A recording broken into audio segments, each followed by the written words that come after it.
Like I didn't beat that game for years because I just took a long time. And so my dad bought me Silent Hill Downpour, which was the first Silent Hill game I ever played. Most people would say it's probably one of the worst of the entire series. I genuinely loved the atmosphere of it, because it still kind of holds a similar atmosphere to the whole series, where it's this misty town, it's creepy, it's eerie, there's random characters you come across, and when you turn around, they're gone. Like, you don't know who's real, who's not, who's alive, who's dead, kind of thing.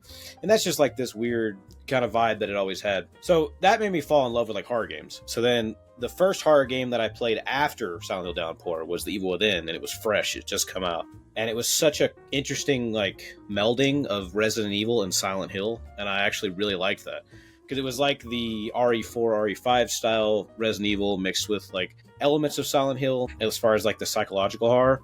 And something also like made me kind of connect those was at the beginning of Silent Hill Downpour, you crash a bus and that leads you into the town, and then you crash the ambulance and you start, you know, after the little intro of like in that one level, you know, and you start that one level that has the RE1 reference with the zombie guy turns around, you know, and yeah. But yeah, it was just kind of special because it was like the second horror, or the first horror game I played after like really getting into horror games, and I really fell in love with it, and I had a friend who was like head over heels with that game. Yeah, nice. Before we get into the rapid fire round, Herc, what are your thoughts on the Evil Within franchise? We should call it at this point.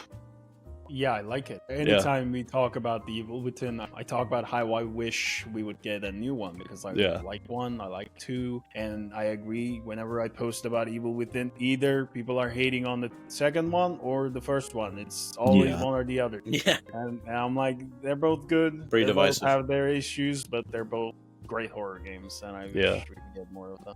Yeah. Well, I was stalking Herc's feed here while we were talking. That's just fine.